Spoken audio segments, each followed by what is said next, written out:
Estamos iniciando mais um programa Evidências, o programa em busca de fatos que comprovem a veracidade da Bíblia Sagrada. Eu lembro a você que gosta de entrar em contato conosco através de um e-mail. Aí vai, evidências@novotempo.org.br. Aliás, deixe-me falar de novo desse DVD, ou dessa série de DVDs com os programas Evidências. Evidências, a arqueologia e a história iluminando as páginas da Bíblia. Na verdade, essa série de programas que temos apresentado, 16 deles foram colocados nesta coleção com 4 DVDs, apresentado pelo professor Rodrigo Silva, especialista em arqueologia pela Universidade Hebraica de Jerusalém. Você tem uma coleção com 4 DVDs, 16 programas, cerca de 430 minutos, com os programas Evidências, onde você pode ver e rever, assistir diversas vezes. Está disponível através da Novo Tempo e você pode obter informações pelo e-mail evidências@novotempo.org.br ou pelo telefone, o telefone da Novo Tempo, 0 operadora 12 21 27 3000. Hoje vamos falar um pouquinho sobre a arqueologia e a Bíblia, inimigas ou aliadas? Porque, na verdade, os tempos mudaram, o saber evoluiu, hoje há muita informação e, na verdade, queremos mais informações ainda. E alguns perguntam, mas hoje, depois de tanta informação, será que a arqueologia comprova a Bíblia ou existe alguma dúvida ainda? Professor Rodrigo Silva, especialista em arqueologia pela Universidade Hebraica de Jerusalém e professor do UNASP, Campus 2, universidade localizada ali na região de Engenheiro Coelho, nos apresentará este tema palpitante. Afinal de contas, Dr. Rodrigo, à luz da informação de hoje, a Bíblia e a arqueologia pode ter harmonia ou são inimigas? Com vocês, Rodrigo Silva.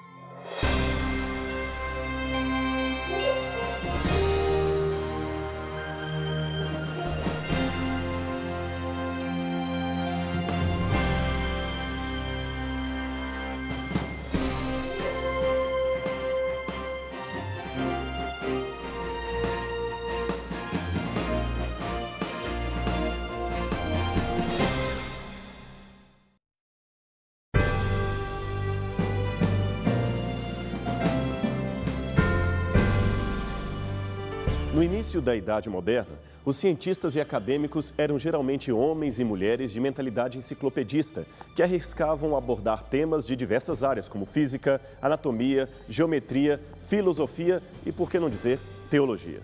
Muitos eram isolados do mundo e faziam suas pesquisas não em equipe, mas em laboratórios ou raciocínios fechados em seu recôndito.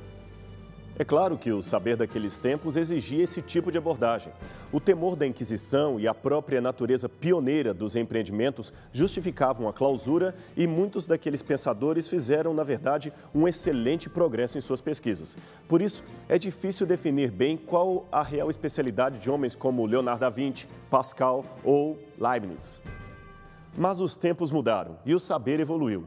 Hoje, há muito mais informações do que antigamente e a demanda por novas descobertas gerou a necessidade de se criar especialistas e grupos de trabalho. Por isso, diferente dos grandes inventos do passado, como o avião ou o telescópio, é difícil precisar quem foi o inventor da internet ou do controle remoto. Afinal, foi uma equipe que os produziram e não apenas um indivíduo. Nesse sentido, temos ouvido expressões e termos novos como interdisciplinaridade, parceria e diálogo de especialistas, ou seja, a nova abordagem acadêmica é a do diálogo de diversas disciplinas e especialidades, e não o isolamento delas. Foi nesse sentido que o saber teológico moderno, ou seja, aquele especializado na Bíblia, procurou integrar disciplinas como a filosofia, a história, a sociologia e, principalmente, a arqueologia. Mas é aí que surge o nosso dilema. No caso específico da arqueologia, muitos estão dizendo que ela, ao contrário de apoiar, desmente o texto escriturístico, mostrando que pouco ou quase nada do que há registrado na Bíblia, de fato, pode ser considerado histórico. Veja, por exemplo, algumas chamadas publicadas em conceituadas revistas e periódicos do Brasil e do exterior. No caderno de história do The New York Times foi publicado "Bíblia é reprovada no teste da arqueologia". Revista Newsweek, Histórias da Bíblia, aquilo aconteceu de verdade? Revista Época, a Bíblia é reescrita pela ciência. Pesquisas arqueológicas criam polêmica ao desmentir as versões mais aceitas do relato bíblico. Revista super interessante. A Bíblia passada a limpo. Descobertas recentes da arqueologia indicam que a maior parte das escrituras sagradas não passa de lenda. O que está acontecendo? Estaria a arqueologia realmente desmentindo a Bíblia? Até meados de 1970, havia um razoável consenso entre os especialistas em Oriente Médio de que a Bíblia, sim, a Bíblia, era uma fonte histórica confiável, especialmente quanto às origens do povo hebreu.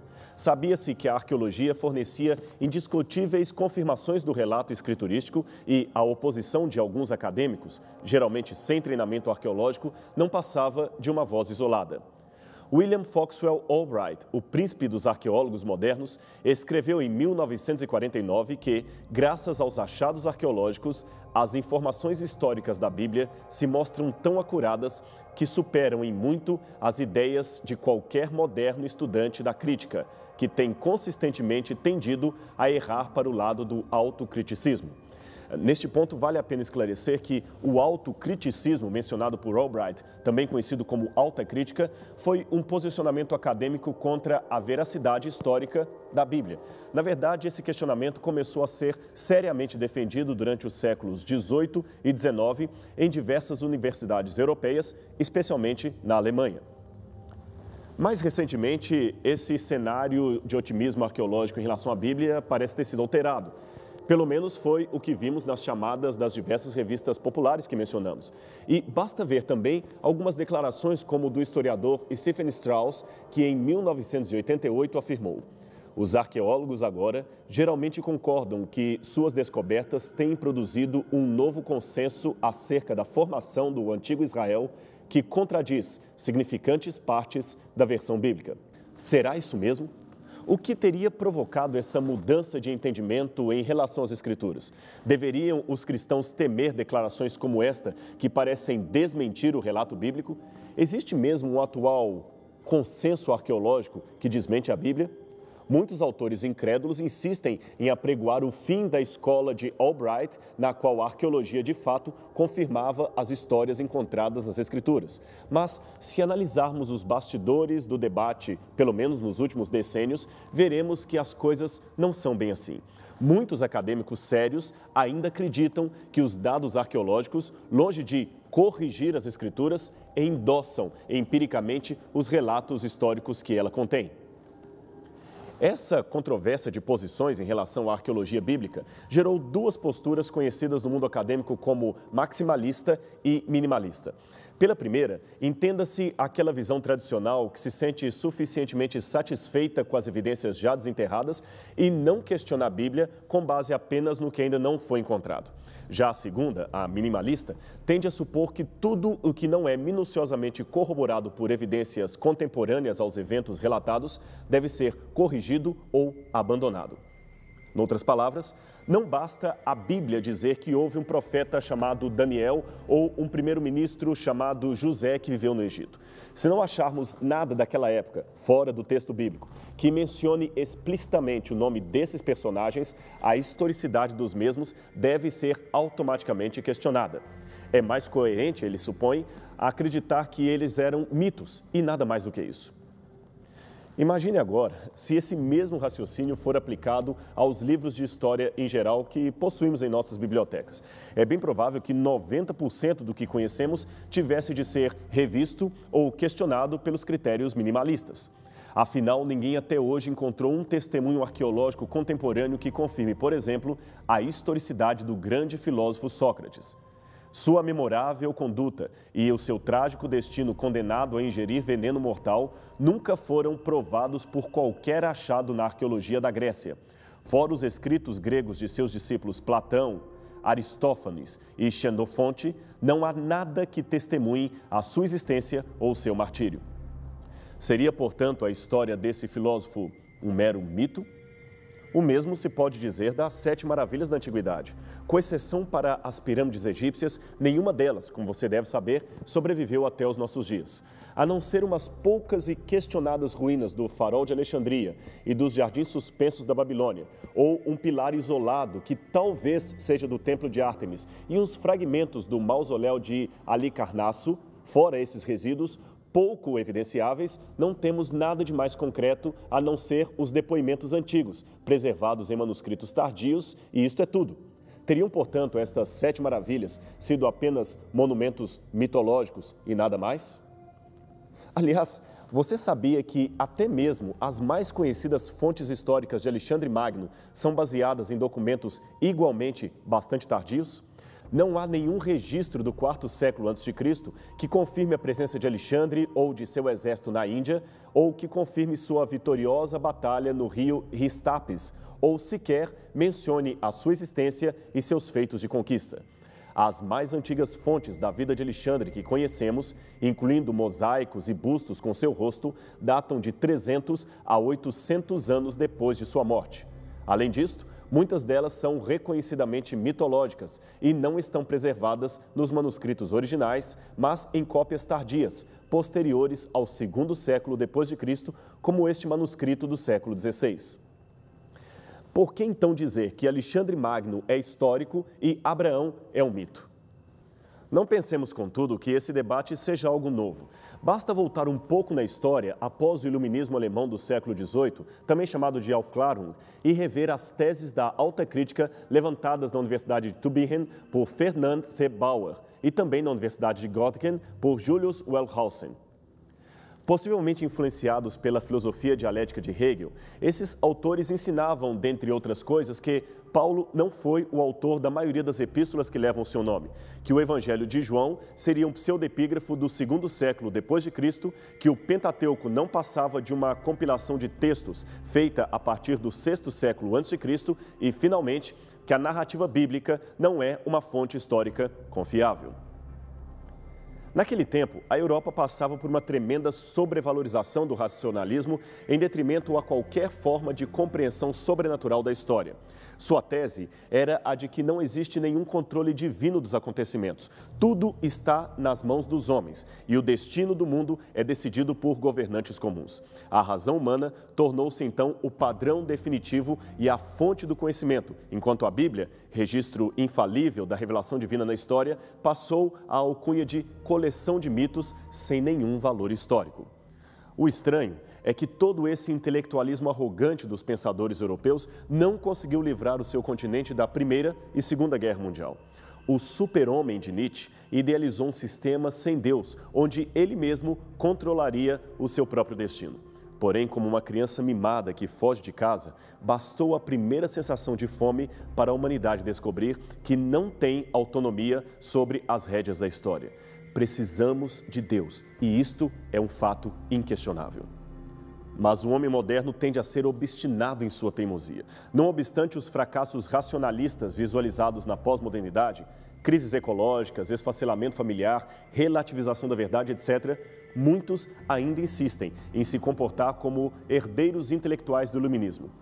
Leem a Bíblia com o óculos do ceticismo e ainda ensinam o povo a fazer o mesmo. Este é o caso dos minimalistas de hoje. Eles repetem as mesmas teses do criticismo alemão, esquecendo-se que, já no passado, os intelectuais de várias universidades alemãs tiveram de rever alguns posicionamentos antibíblicos que acabaram se desmoronando à luz das evidências arqueológicas.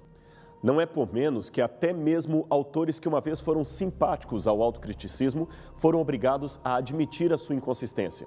É o caso do famoso assiriologista Archibald Henry Sayce. A princípio cético quanto a algumas partes da história bíblica, ele foi obrigado a admitir num congresso de arqueologia que, para o embaraço de muitos, a pá dos arqueólogos tem o mau hábito de estar sempre do lado da tradição e nunca da crítica. Aliás, por incrível que pareça, quando o assunto é a Bíblia Sagrada, a arqueologia não parece descobrir nada que concretamente possa se pôr como uma contradição do Antigo e Novo Testamento. Pelo contrário, quanto mais se escava, mais ela o confirma. E isso não pode ser chamado de exercício tendencioso, pois nem todos os arqueólogos do passado eram religiosos. Alguns duvidavam até mesmo da existência de Deus.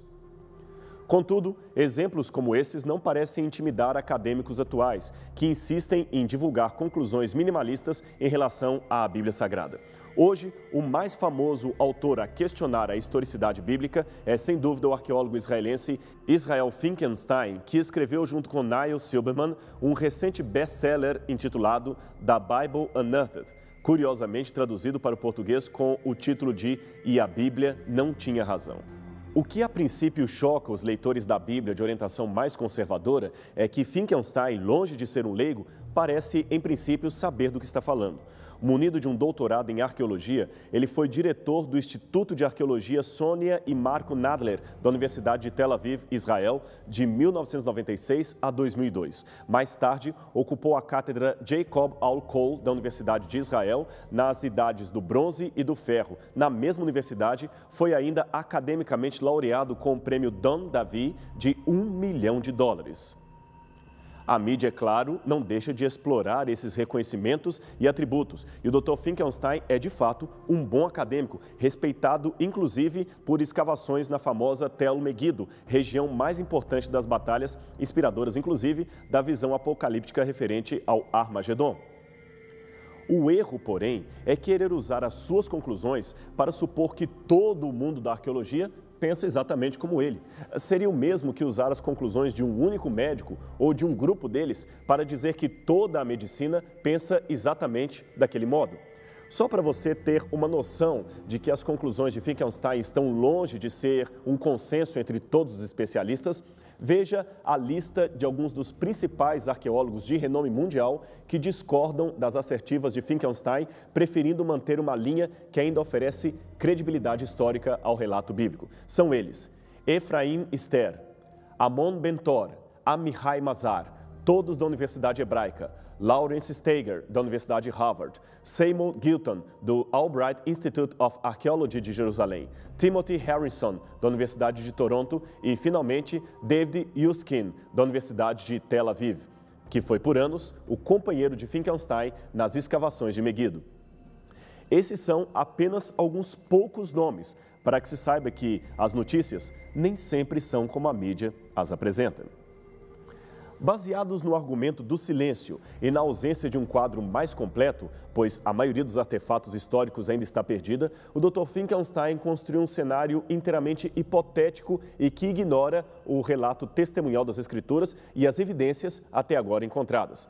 Sua reconstrução dos fatos nega até mesmo a historicidade do Reino Unido de Israel e da figura monárquica de Davi, que, se existiu, teria sido, na opinião de Finkelstein, apenas um líder vassalo, um rei tribal e nada mais. Ele ainda supõe que os israelitas foram apenas um conglomerado tribal cananita, sem nenhuma expressão social, que jamais teriam partido do Egito em direção à Terra Prometida. Isso mesmo, o êxodo nunca tinha acontecido. Vejamos as suas conclusões nas suas próprias palavras. Não existe evidência arqueológica que sustente as mais populares histórias da Bíblia, como o Êxodo, a peregrinação pelo deserto do Sinai, a conquista de Josué sobre Canaã. O rei Davi, que teria feito de Jerusalém a capital do Reino Unido e seria o mais famoso ancestral do Messias, não existiu.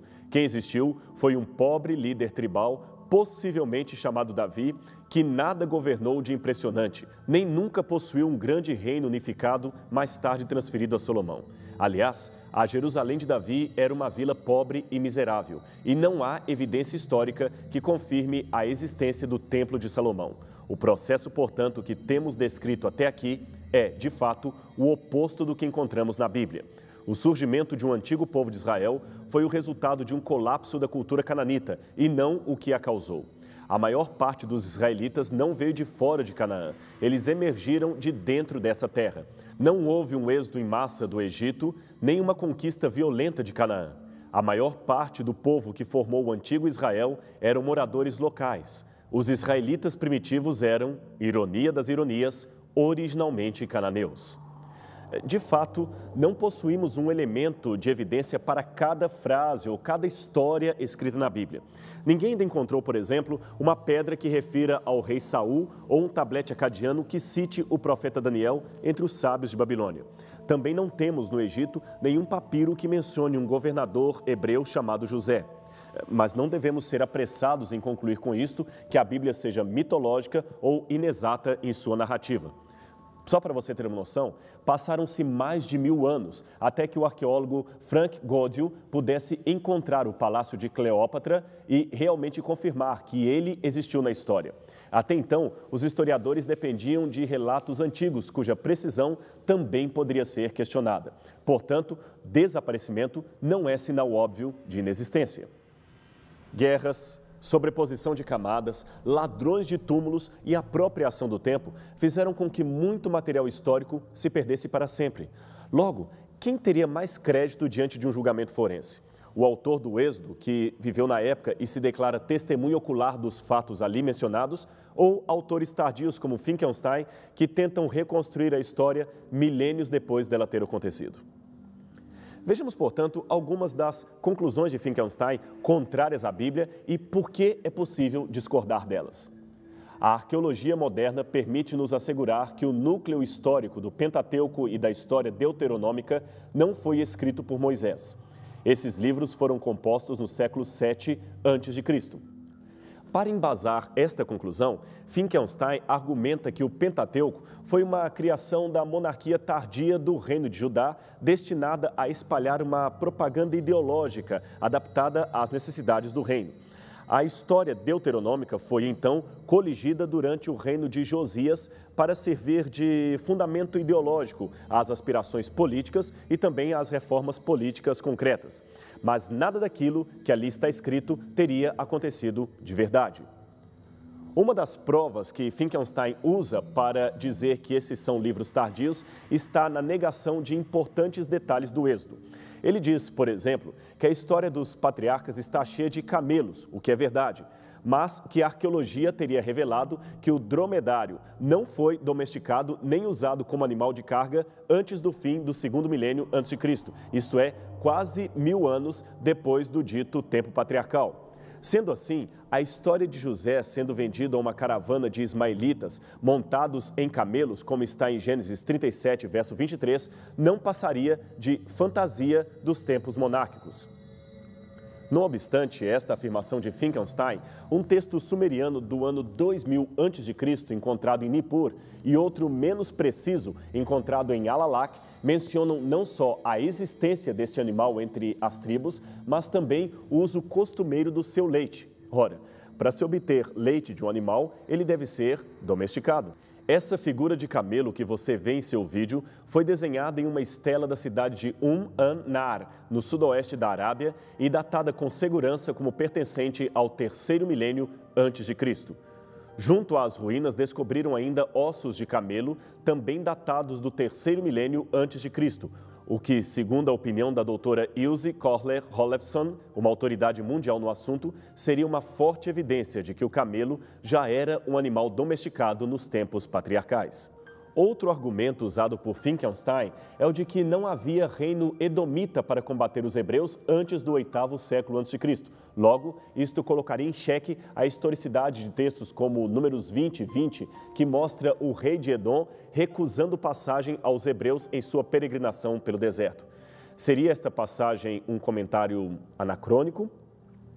Curiosamente, em 2002, no mesmo ano em que foi publicada a primeira edição do livro de Finkelstein, um novo estudo conduzido por arqueólogos da Universidade de San Diego, na Califórnia, dirigido e orientado pelos professores Thomas Levy, Russell Adams e Mohamed Nahir, este último do Departamento de Antiguidades da Jordânia, desmentiram a declaração de que não havia reino de Edom antes do 8º século a.C. Com um time de estudantes de arqueologia e escavadores vindos de diversas partes do mundo, o professor Levy, que aqui aparece de verde ao centro da foto, descobriu antigos artefatos muito importantes no sítio da antiga Khirbet en-Nahas, que em árabe quer dizer ruínas de cobre. Veja, por exemplo, esta foto aérea de uma antiga enorme fábrica de cobre, cujos remanescentes de metal, em tom mais escuro, podem ser claramente vistos no solo. Aquela zona de cobre era ignorada pelos arqueólogos por razões óbvias, dificuldades de escavar um terreno tão árido e também pelas ideias pré-concebidas de que não havia um reino edomita tão grande assim. Porém, Desde uma perspectiva antropológica e usando métodos de datação por radiocarbono, o Dr. Levi demonstrou que as duas maiores fases de produção do metal foram durante o 12º e 11º séculos antes de Cristo. Posteriormente, durante o 10º e 9º século, ambos, é claro, antes de Cristo. As descobertas não pararam ali.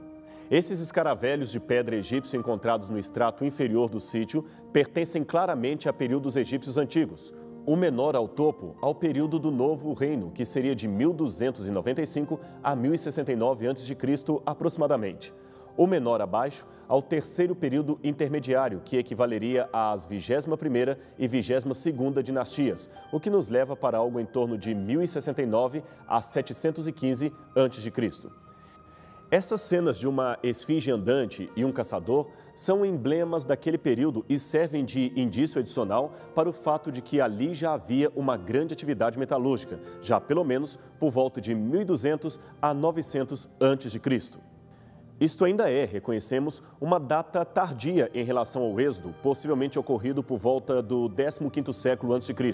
Contudo, já temos quebrado um dos paradigmas da alta crítica que afirmava a inexistência de tal reino antes do 8º século a.C. A data oferecida por Finkelstein teve de ser revisada e recuada em, no mínimo, 300 anos, o que favorece mais a narrativa bíblica do que a reconstrução hipotética deste pesquisador. No próximo programa, apresentaremos outros argumentos que corroboram com a narrativa bíblica, desmentindo as assertivas minimalistas contrárias à veracidade histórica das Escrituras.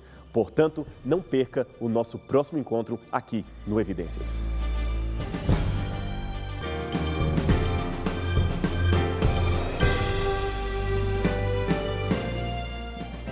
Este programa tem o apoio cultural do NASP, Centro Universitário Adventista de São Paulo, em parceria com a TV Novo Tempo.